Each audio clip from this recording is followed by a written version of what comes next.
Euthanasia is becoming a very important discussion for debate Yes, nowadays. Do you think there's ever any justification for euthanasia? You see, according to the Holy Quran, life is not our possession. We do not own life. And the sanctity of life is so important that temporary stray suffering must not be permitted to interfere with the inviolable principle of sanctity of life. So, if once you begin to give right to people to take either their own life on the excuse that they are suffering, or to take somebody else's life, because that person is suffering and says, all right, you can take my life. Once it begins, there will be no end to it.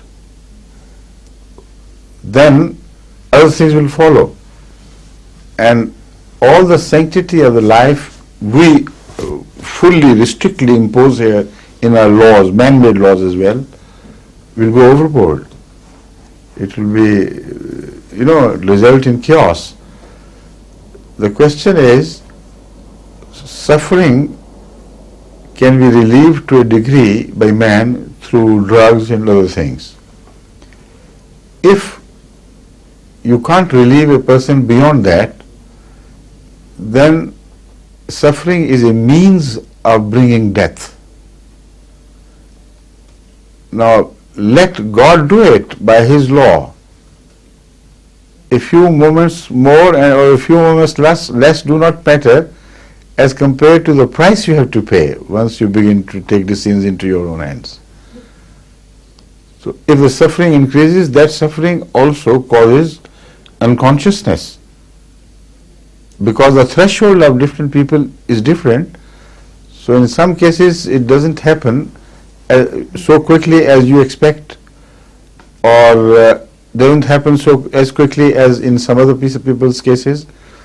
So this is again another dilemma. The problem we face doesn't seem to have any solution, because people's threshold of suffering, or tolerance of suffering changes. Some people at the slightest pain, they kick a shindy about it and say, raise the whole, raise the roof. Yes, right. They raise the roof.